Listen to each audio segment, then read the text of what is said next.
Bonjour à vous, bienvenue à l'école de guérison divine. Et aujourd'hui, nous allons lire 1 Thessaloniciens, chapitre 5, verset 17. 1 Thessaloniciens, chapitre 5, verset 17. Priez sans cesse. Regardez ce que la Bible dit. C'est un passage très court, hein? C'est l'apôtre Paul qui parle. Il dit, priez sans cesse. Vous devez comprendre que l'autorité spirituelle sur la maladie va s'accroître lorsque vous passez du temps à prier. Quand vous passez du temps dans la présence du Seigneur, votre autorité spirituelle sur la maladie va s'accroître. Vous savez, il y a un dicton qui dit « On ne fait pas d'omelette sans casser les œufs ». Parce que le problème, c'est que les chrétiens aiment la facilité. Écoutez, moi j'ai déjà parlé avec des gens qui étaient dans les sciences occultes. Parce que bon, moi j'ai pas vraiment peur d'eux. Donc j'ai discuté avec des gens. Même parmi les membres de ma famille, il y a des gens qui sont initiés dans certaines choses, comme je suis d'origine africaine. Et parfois on discutait. Et il y a un grand-père à moi qui m'avait dit un jour que même dans la sorcellerie, la puissance de quelqu'un dans la sorcellerie est déterminée par les sacrifices qu'il a faits. C'est pour ça qu'il y a des sorciers qui ne touchent pas les femmes. Oui, il y a des chrétiens que eux, ils vivent comme ils veulent, mais il y a des sorciers, ils ne touchent pas les femmes. Parce qu'il sait que la puissance qu'il a, si il couche avec les femmes n'importe comment, sa puissance est partie. Mais les chrétiens, quand tu vas leur dire, la copine que tu as là, faut la laisser d'abord. Il va dire non, je ne peux pas. Mais il veut la puissance de guérison. C'est bizarre, hein? C'est-à-dire que vous allez lui dire que ça ne veut pas dire que la copine là est mauvaise pour toi. Non. Mais, en ce moment-là, laisse-la d'abord. Parce que ça va te causer problème. Lui, il dit, même si j'ai envie d'avoir la puissance de guérison, j'aurai la puissance de guérison en étant avec ma copine. Il n'y a pas de problème. Les gens, écoutez, les chrétiens d'aujourd'hui n'aiment pas quand on leur dit la vérité. C'est-à-dire quand on leur dit la vérité, ils n'aiment pas. Ils veulent qu'on les mente. Oh, ne t'inquiète pas. Tu as ta copine, hein? Vous pouvez faire ce que vous voulez. Vous pouvez aller dans l'hôtel. Vous pouvez faire ce que vous voulez. Et la puissance de guérison sera dans ta vie. Ah bon? Ça, c'est un pasteur qui ne vous aime pas qui vous dit une chose pareille. Un homme de Dieu qui vous aime, il va vous dire la vérité. Que, écoutez, je vais révéler un secret ici aux gens. Lorsque vous voyez un homme de Dieu qui fait ce qui est mal, mais il fait des miracles, ça veut dire qu'il est en danger de mort. Je vous dis la vérité. Lorsque vous voyez un homme de Dieu, c'est comme Samson. Samson faisait des miracles. Il tuait les Philistins. Mais le gars, il partait coucher avec une prostituée chaque soir. Le gars était déjà mort. La Bible dit que Dieu l'avait déjà quitté, il ne savait même pas. C'est-à-dire qu'il faisait des miracles, hein. Il continuait à tuer les Philistins. Mais la Bible dit que Dieu l'avait déjà quitté. Mais lui-même, il ne savait même pas ça. Quand maintenant, Satan a frappé là, il n'a rien compris. On l'a crevé les yeux. On est parti le mettre dans un endroit là où il poussait, il nettoyait. Il était devenu un homme de ménage, des trucs comme ça. Donc, lorsque par exemple, vous êtes dans des entreprises, vous vivez dans le mal. Et en vivant dans le mal, vous comprenez, votre entreprise prospère. Ça veut dire que dans bientôt, il y a quelque chose de très mauvais qui va arriver.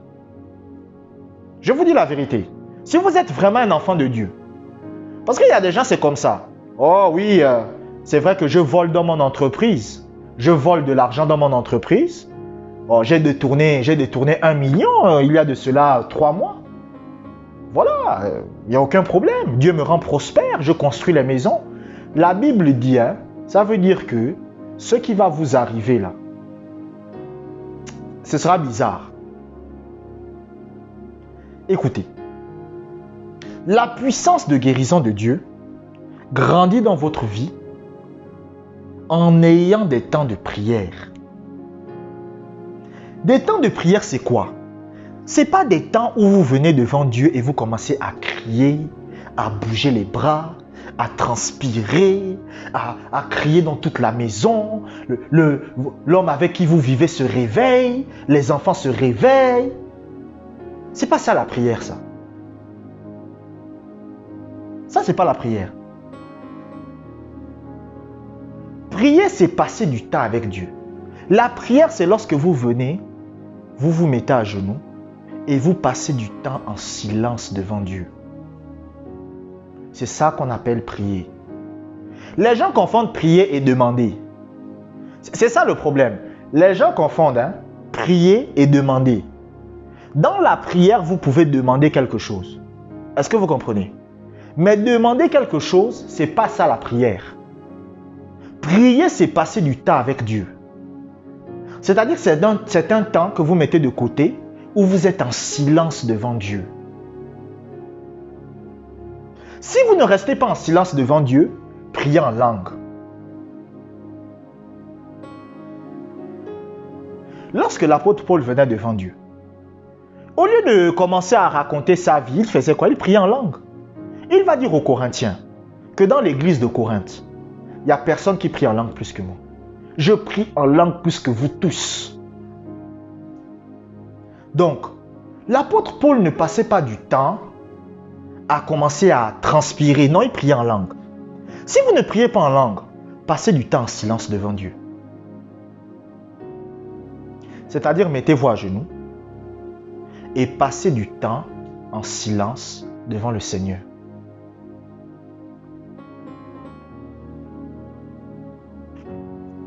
Pratiquez la présence de Dieu. C'est ça qu'on appelle la prière. Est-ce que vous comprenez? Nous allons lire un deuxième passage biblique. Matthieu, chapitre 26, verset 41. Matthieu, chapitre 26, verset 41. Veillez et priez, afin que vous ne tombiez pas dans la tentation. L'esprit est bien disposé, mais la chair est faible. Regardez ce que le Seigneur va dire. Veillez et priez. Est-ce que vous savez ce que veut dire le mot veiller ici? Quand il dit veiller et prier, il est en train de dire pratiquer la présence de Dieu. Vous savez pourquoi? Parce que lorsque vous pratiquez la présence de Dieu, ou lorsque vous priez en langue, vous êtes en train d'augmenter votre autorité spirituelle sur la maladie. Est-ce que vous comprenez? C'est pour ça qu'il y a des chrétiens, ils disent « Cancer, sors de mon corps. Cancer, sors de mon corps. » Et le cancer ne part pas. C'est pour ça qu'il y a beaucoup de chrétiens, ils confessent leur guérison et les choses n'évoluent pas. Écoutez, moi je suis honnête avec vous. Je ne vous mens pas. Moi, il y a des gens qui me contactent, qui me disent « Josué, j'ai mis en pratique ce que tu m'as dit. Aujourd'hui, je suis guéri. » Il y a des gens qui me disent « Josué, j'avais tel problème. » Il y avait une maman, elle m'avait appelé un jour, je me rappelle. Elle me dit « Josué, j'avais tel problème. C'était grave. » J'ai commencé à confesser la guérison. Confesser la guérison. Confesser la guérison. Aujourd'hui, tout est parti. Vous comprenez? Il y a d'autres qui me contactent. « Josué, vraiment, j'étais aux portes de la mort. J'ai fait ça. J'ai confessé. La guérison s'est produite. » Mais qu'est-ce qui a fait ça? C'est parce qu'au départ, c'était des gens qui avaient des temps une relation avec Dieu. C'est-à-dire qu'ils consacraient du temps à être en silence devant Dieu et ils consacraient aussi du temps à prier en langue. Il y a deux écoles. Écoutez, moi je vous ai toujours dit, il y a deux écoles de la prière. Moi, lorsque j'ai commencé ma vie chrétienne, j'ai dit, Seigneur, moi je veux comprendre comment John G. Lake, Kenneth Hagin, tous ces hommes de Dieu là avaient la puissance de guérison dans leur vie. Le Seigneur m'a révélé, en lisant les livres de John G. Lake, Kenneth Hagin, le Seigneur m'a montré que la puissance de guérison de Dieu qui était en eux et qui a fait en sorte que lorsqu'ils déclaraient la guérison s'opérait, c'était parce qu'ils priaient en langue. Et après, j'ai maintenant voulu comprendre maintenant. J'ai dit, Seigneur, j'aimerais comprendre. Parce que avant Kenneth Hagin, il y avait des hommes de Dieu. Ils ne priaient pas en langue. Vous comprenez? Par exemple, John Alexander Dowie, c'était un homme de Dieu. Il ne priait pas en langue. Vous comprenez? Mais il ressuscitait les morts. J'ai dit, bon, prenons par exemple le cas de Élie. Élie le Tishbite, Élie le prophète. Élie ne priait pas en langue. Mais comment se fait-il que Élie ressuscitait les morts? J'ai aussi posé la question. J'ai dit, le Seigneur Jésus-Christ, il n'y a aucun passage de la Bible qui nous montre que le Seigneur Jésus priait en langue. Mais comment se fait-il que Jésus guérissait les malades? J'ai étudié.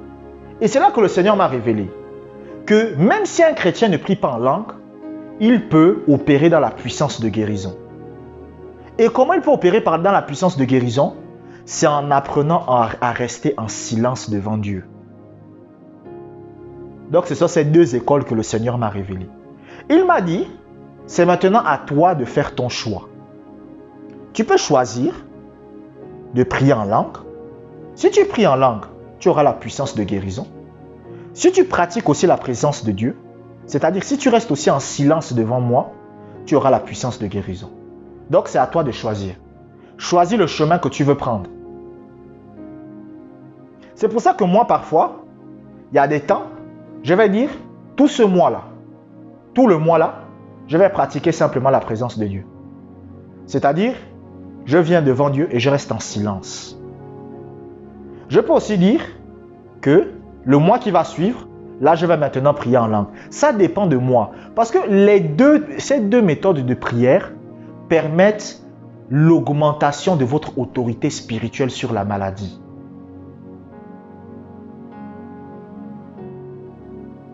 Est-ce que vous comprenez?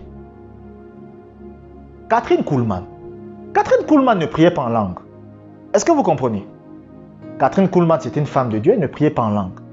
Catherine Kuhlman, elle venait devant les gens, elle enseignait, elle prêchait la parole de Dieu et les gens étaient guéris. Est-ce que vous comprenez? John Alexander Dowie ne priait pas en langue. Il venait devant les gens, il imposait les mains aux gens. Est-ce que vous savez que même John G. Lake raconte cette histoire? La femme de John G. Lake, si je me rappelle bien, la première femme de John G. Lake était morte. La première ou la deuxième, je ne me rappelle plus trop bien, était morte. Et il a appelé John Alexander Dowie. Vous comprenez? À travers un télégramme. Plus qu'à l'époque, ce n'était pas des téléphones, c'était des télégrammes. Vous comprenez? Et John Alexander Dowie a prié. Et sa femme est revenue à la vie. Pourtant, il ne passait pas du temps à prier en langue. Mais comment ça se fait? Comment ça se fait? C'est parce qu'il pratiquait le silence devant Dieu. Donc, c'est maintenant à vous de faire votre choix. Et c'est quelque chose c'est pas quelque chose que vous faites un jour et après vous ne le faites plus. C'est quelque chose que vous devez faire tous les jours. Le problème des chrétiens, c'est qu'ils confessent la guérison, mais ils ne passent pas du temps avec Dieu. Ils confessent la guérison, mais ils ne passent pas du temps avec le Seigneur. Oh Dieu, guéris-moi, mais ils ne pratiquent pas la présence de Dieu. Ils ne prient pas en langue. Vous savez, à l'époque, quand je pratiquais la présence de Dieu, j'avais peur. Parce que je vivais des phénomènes extraordinaires. Il y a un frère à l'époque, je lui avais dit, pratique la présence de Dieu. C'est-à-dire qu'un jour, il reçoit un appel. Bien aimé, un jour, il reçoit un appel et quand il répond à l'appel, c'est numéro inconnu. Quand il répond, la personne lui dit, c'est moi Jésus. Lui se dit que c'est une blague. La personne commence à lui dire tout ce qu'il a fait quand il était dans sa chambre. Il lui dit, c'est ce que tu as fait ça, tu as fait ça, tu es habillé comme ça. Un moment, tu as bougé le pied comme ça. Si ce n'est pas Jésus, comment je peux savoir ça? Il a dit non, c'est toi. Il a commencé à vivre des phénomènes extraordinaires. Ou sinon, si vous ne pratiquez pas la présence de Dieu, priez en langue. C'est simple. Abonnez-vous pour des prochaines vidéos. Que la grâce du Seigneur soit avec vous.